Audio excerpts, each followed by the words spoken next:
ప్రభు అయిన యేసుక్రీస్తు నామంలో చేరి వచ్చిన పరిశుద్ధులందరికీ వందనములు చెల్లిస్తూ ఉన్నాం. ఈ ఉదయకాల సమయంలో మన ప్రియ ప్రభువుని ఆరాధించుటకు మనం చేరి వచ్చి ఉన్నాం. కొద్ది నిమిషములు మనము వాక్య ధ్యానం చేసుకుందాం. నిర్గమకాండము 30వ అధ్యాయము 11 నుంచి 16 వచనములు మనం గమనించినట్లయితే, తండ్రి అయిన దేవుడు ఇశ్రాయేలు జనాంగమును లెక్కింపవలనని ఆజ్ఞ ఇచ్చి ఉన్నాడు. ఆ ఇశ్రాయేలు జనాంగమును లెక్కించమని యెహోవా దేవుడు మోషేకు సెలవిచ్చినప్పుడు 20 సంవత్సరముల పైబడిన వారు లెక్కింపబడాలి. 20 సంవత్సరముల పైబడిన వారు లెక్కింపబడుతూ ఉండగా వారు పేదవారైనా సరే ధనికులైనా సరే అరతులము వెండిని చెల్లించాలి. అరతులం వెండిని చెల్లిస్తూ తమ ప్రాణ పరిక్రయ ధనముగా దాన్ని చెల్లించవలసి ఉన్నది. ప్రియులారా, ఇశ్రాయేలు జనాంగము వారి యొక్క ప్రాణమునకు బదులుగా ప్రాణ పరిక్రయ ధనముగా వెండిని చెల్లిస్తూ ఉన్నారు.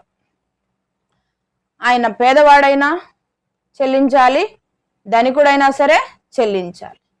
పేదవాడని తక్కువ చెల్లించడానికి వీలు లేదు ప్రియులారా, అలాగని ధనికుడని ఎక్కువ చెల్లించడానికి వీలు లేదు. అందరికీ ఒకే ప్రాణ పరిక్రయ ధనము చెల్లించవలసి ఉన్నది.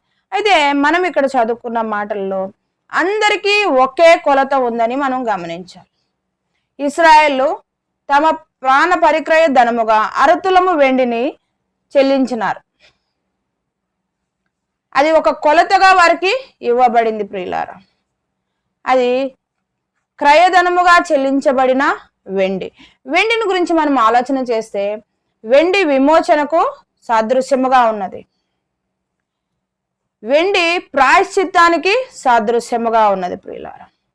అనాది కాలంలో ఇశ్రాయేలు ప్రజలు అరతులము వెండిని చెల్లించి ఉన్నారు. వారి ప్రాణ విమోచన ధనముగా చెల్లించి ఉన్నారు. అయితే ఈనాడు మన ప్రాణ పరిక్రయ ధనముగా మనం ఏమి చెల్లించగలం? ఏమి చెల్లించినా కూడా అది సాటి రాదు అని అంటూ ఉన్నాడు. ఆనాడు విమోచింపబడడానికి కారణము వెండి అయి ఉండగా, అరతులం వెండి అయి ఉండగా, ఈనాడు మనలను విమోచించే ఏ వెండి విమోచింపలేదని పరిశుద్ధ లేఖనం చెప్తూ ఉంది. మనం ఒక మాట చదువుకుందామండి.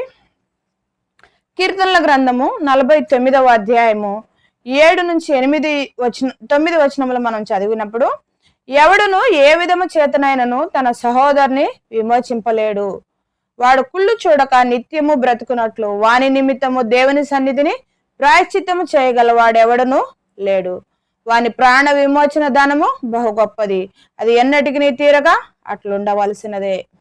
ఇక్కడ మనం చదువుకున్న మాటలు, ఆనాడు ఇశ్రాయేలు ప్రజలు ఎలాగైతే అరతులం వెండిని చెల్లించారో, ఈనాడు మనందరమి, అది చిన్నవారైనా పెద్దవారైనా ప్రతి ఒక్కరూ ఒకే కొలతను చెల్లించవలసి ఉన్నది ప్రియులారా. మరి మనమేమి చెల్లిస్తున్నాం ఆ తండ్రికి అంటే, మనం ఏమి చెల్లించినా ఎంత చెల్లించినా కూడా మనము ఆ ప్రాణ పరిక్రయ ధనమునకు సరిసాటిగా ఏమి ఇవ్వలేము. ఏ మనుషుడు గాని ఏ వస్తువు గాని మనల్ని విమోచించడానికి అర్హులు లేరు ప్రియులారా. అయితే ఇక్కడ అంటున్నాడు కీర్తనాకారుడు, ఎవడును ఏ విధము చేతనైనా తన సహోదరుని విమోచింపలేడు. వాడు కుళ్ళు చూడక నిత్యము బ్రతుకున్నట్లు వాని కొరకు దేవుని సన్నిధిలో ప్రాయశ్చిత్తం చేయగలిగిన మనుషుడు ఎవ్వడూ లేడని కీర్తనాకారుడు అంటూ ఉన్నాడు. కుళ్ళు చూడక. అవును, ఈ వచనములు మనం చదువుకుంటున్నప్పుడు మన ప్రాణ విమోచన ధనము బహు గొప్పది అంటున్నాడు. ఎంత గొప్పదండి! మన ప్రాణం నాకు విమోచింపబడవలసిన లేదా సమానముగా సరితూగవలసిన విషయం ఏదైనా ఉందంటే అది చాలా గొప్పదై ఉండాలని చెప్తూ ఉన్నాడు. నువ్వు వెండి ఇచ్చినా నీ ప్రాణాన్ని విమోచించుకోలేవు, నీ బంగారం ఇచ్చినా విమోచించుకోలేవు. మరి విశ్వాస జీవితమునకు ముందు మనము మన మూల పురుషుడైన ఆదాము చేసిన పాపమును బట్టి మనము పాప స్వభావులుగా మారిపోయాం. పాపులమై దేవుని ఉగ్రతకు గురి చేయబడ్డాం. దేవుని ఉగ్రత కిందకు మనం వచ్చాం. దేవుని ఉగ్రత నుండి మనలను తప్పించడానికి ప్రియ ప్రభువైన క్రీస్తు వారు మన కొరకు ప్రాణ పరిక్రయ ధనముగా వచ్చి ఉన్నారు. ఆయనే మన కొరకు ప్రాణ పరిక్రయ ధనమును చెల్లించినట్లుగా మనం చూస్తూ ఉన్నాం. ప్రియులారా, కీర్తన గ్రంథంలో మనం చదువుకున్న మాటలను బట్టి చూస్తే మనం ఎలాంటి స్థితిలో ఉన్నాం? ఎవడును విమోచింపబడలేని స్థితిలో ఉన్నాం. విమోచింపబడలేని స్థితిలో ఉన్నాము, విడిపింపబడలేని స్థితిలో ఉన్నాము.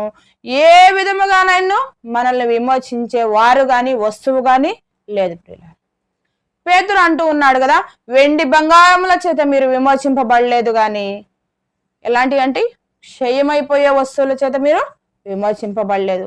మరి ఎలాంటి వాటి వల్ల మనం విమోచింపబడ్డాం? ఎంత వెండి చెల్లించినా, ఎంత బంగారం ఇచ్చినా కూడా మనం ప్రాణమును మనము విమోచించుకోలేము. ఇది మనకు తెలిసిన విషయం. అయితే మనకున్న ఆస్తి మొత్తం చెల్లించి మన ప్రాణాన్ని విమోచించుకోగలమా అని మనం ఆలోచన చేస్తే సామెతల గ్రంథంలో ఒక మాట ఉందండి, ఉగ్రత దినమందు ఆస్తి అక్కరకు రాదు కదా. మన ఆస్తి మొత్తం ఇచ్చినా కూడా ఆ ఉగ్రత దినమందు మనం కాపాడబడలేము అని చెప్తూ ఉన్నాడు. మన ఆస్తి అంతా సమర్పించినా సరే ఆ ఉగ్రత నుండి తప్పించుకోలేము, విడిపించలేరు కూడా. ఎవరు కూడా సహోదరులు మనల్ని విమోచించలేరు, వెండి మనం విమోచించలేదు, అలాగే బంగారము మనల్ని విమోచించలేదు. మరి మన ఆస్తి ఏమైనా విమోచిస్తుందా అంటే అది కూడా మనల్ని విడిపించలేదు. ప్రియులారా, ఆ ఉగ్రత నుండి విడిపించలే, ఏవి విడిపించలేవు. ఎవరు కూడా మనల్ని విడిపింపలేక ఉన్నప్పుడు మన ప్రియ ప్రభువు మనలను విడిపించుటగా ఆయన క్రయధనముగా వచ్చాడు. క్రీస్తు ప్రభుల వారు క్రయధనముగా మన కొరకు నిలువబడ్డారు. అనాది కాలంలో వెండి బంగారము వస్త్రములు విలువైన ఆస్తులు అలాగనే గొర్రె పిల్లలను పొట్టేళ్లను ఎడ్లను సమర్పించేవారు. కానీ ఈనాడు నిర్దోషమైన గొర్రె పిల్లగా ఆ ప్రియ ప్రభువు నీ కొరకు నా కొరకు విమోచన ధనముగా నిలబడినాడు. నిన్ను ఉగ్రత నుండి తప్పించడానికి, నన్ను ఉగ్రత నుండి తప్పించడానికి ఆ ప్రియ ప్రభువు మనలను విమోచించడానికి ఆయన నిలువబడి ఉన్నాడు. గొర్రె పిల్లగా నిలువబడి ఉన్నాడు. నువ్వు పేదవాడివని, నువ్వు చిన్న పాపివని, పెద్ద పాపివని, పేదవాడివైనా సరే, చిన్నవాడివైనా సరే, ధనికుడివైనా సరే, నువ్వు ఎటువంటి వాడివైనా, నువ్వు ఎంత చెల్లించినా కూడా విడిపింపబడలేని స్థితిలో నుండి నిన్ను నన్ను విడిపించడానికి ఆ ప్రియ ప్రభువు క్రయధనముగా గొర్రె పిల్లగా ఆయన వచ్చి ఉన్నాడు. ఆయనే మనల్ని విమోచించినాడు. ఆయనే మన వెండి అయినాడు. ఆయనే మన విమోచనకర్త అయి ఉన్నాడు. ఆయనే మనకు ప్రాణాధారమై ఉన్నాడు. దావీదు అయితే అపోస్తల కార్యంలో ఒక మాట ఉందండి, ఏమన్నాడు? దావీదు దేవుని సంకల్పం చొప్పున తన తరము వారికి సేవ చేసి నిద్రించెను, తన పితరుల యొద్దకు చేర్చబడి కుళ్ళిపోయాననే మాట ఉంది. దావీదు తన పని చేశాడు. రాజ్యాధికారంలో ఉన్నప్పుడు సేవ చేసినాడు. దేవుని పని కూడా ఆయన చేస్తున్నాడు. ఎంతో దేవునికి ఇష్టానుసారుడైన ఈ దావీదు బ్రతికి ఉన్నప్పుడు ఎంతో చేశాడు. కానీ ఇక్కడ ఏమంటున్నా అంటే సేవ చేసి నిద్రించాడు, తన పితరుల యొద్దకు చేర్చబడ్డాడు, కుళ్ళిపోయాడు అని అంటూ ఉన్నాడు. కానీ మన ప్రియ ప్రభువు మనల్ని విమోచించిన విమోచకుడు కుళ్ళిపోలేదు. దేవుడు లేపిన వాడు కుళ్ళు పట్టలేదు అనే మాట మనం చూడొచ్చండి. అపోస్తల కార్యంలో ఆ మాటలు ఉన్నాయి. దావీదు తన తరము వారికి సేవ చేసి నిద్రించి కుళ్ళిపోయినాడు. కానీ మనం మన పాపములను బట్టి కుళ్ళిపోవలసిన వారమై ఉండగా మన కొరకు ఆ ప్రియ ప్రభువు తన శరీరమును దారపోసి ఉన్నాడు. ఆయన సమాధి చేయబడ్డాడు, ఆయన లేపబడ్డాడు, ఆయన మృతిని గెలిచి లేచాడు. ప్రియులారా, ఆదాము వలన మనము మరణించవలసిన స్థితిలో మనం ఉండగా క్రీస్తు ద్వారా మనము బ్రతికింపబడ్డాం. నిన్ను విమోచించడానికి, ఆ అపవాది సంఖ్యల నుంచి, ఆ ఉగ్రత నుంచి, ఆ నిత్య నరకాగ్ని నుంచి నిన్ను నన్ను విడిపించడానికి ఆ ప్రియ ప్రభువే ఆ పాప ప్రాణ పరిక్రయ ధనముగా ఆ ప్రియ ప్రభువే నిలబడి ఉన్నాడు, మౌనిగా నిలబడి ఉన్నాడు. నీకోసం నేనున్నాను, నీకోసం నేను ఉంటాను, నేను నిన్ను విమోచించడానికి నీకు బదులుగా నేను చెల్లిస్తాను అన్నాడు. తన ప్రాణమును చెల్లించినాడు ప్రియులారా. తన రక్తమును కార్చారు. మౌనముగా ఆయన తన కార్యమును జరిగించాడు. నిన్ను నన్ను విమోచించడానికి ఇవన్నీ ఆయన చేస్తున్నాడు. మౌనముగా అవమానము సహించాడు. మౌనముగా ఆయన ఉమ్మివేతలు భరించాడు. ఎంత ప్రేమ అండి మన మీద! ఆయనకు లోబడిని మనము, ఆయనకు విరోధముగా బ్రతుకుతున్న మనపై ఆయనకి ఎంత ప్రేమ కదా! నిత్య నరకాగ్నిలో వెళ్లకుండా నీ కొరకు నా కొరకు ఆయన క్రయధనముగా నిలబడి మన పాప పరిక్రయ ధనముగా ఆ ప్రియ ప్రభువుల వారు ఉన్నారు. నిన్ను నన్ను విమోచించారు, నిన్ను నన్ను విడిపించాడు ఆ నిత్య నరకాగ్ని నుంచి. అందుకోసమై మనం ఎంతగా ఆ ప్రభువుని ఆరాధించబద్దులమై ఉన్నాం. ఈనాడు ఎక్కడో మనము అపవాది సంఖ్యల్లో లోకంలో పోరాడవలసిన వారమై ఉండగా, కుళ్ళిపోవలసిన వారమై ఉండగా నిన్ను విమోచించి ఆ పరలోక రాజ్యానికి వారసుడుగా చేశాడంటే ఎంతగా నీ హృదయం కృతజ్ఞత చెల్లిస్తూ ఉంది. ఆ ప్రియ ప్రభువుని ఎంతగా నువ్వు ఆరాధించగలుగుతూ ఉన్నావు. అయితే మనం ఆలోచన చేయాలంటే ఆ ప్రియ ప్రభువును, మన విమోచకుడిని, మన సజీవుడిని, మన రక్షకుడిని నిండిన హృదయాలతో కదా, కృతజ్ఞత కలిగిన హృదయాలతో మనము ఆరాధించాలి. అట్టి కృప దేవుడు మనకు అనుగ్రహించును గాక. ప్రార్థన చేసుకుందామండి.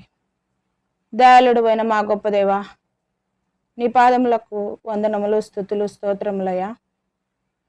మా ప్రాణ పరిక్రయ ధనముగా మా ప్రభువా, మీరు మమ్మల్ని విమోచించుటకు మీరు నిలవబడి ఉన్నారు. నా ప్రభు, అనాది సంకల్పం చే మమ్మల్ని విమోచించినందుకు వందనములు చెల్లిస్తున్నాం అయ్యా. యోగ్యమైన ఆరాధన మేము చేయుటకు మీ కృప అనుగ్రహించండి. అవును తండ్రి, ఆ నాదుని మేము నా ప్రభువా మేము ఆరాధించుటకు, నింపబడిన హృదయాలతో ఆరాధించుటకు మీ సహాయం అనుగ్రహించమని మా కొరకు ప్రాణం పెట్టిన యేసయ్య పరిశుద్ధమైన నామమున ప్రార్థన చేసి వేడుకొంచున్నాం తండ్రి. ఆమేన్. అందరికీ వందనాలండి.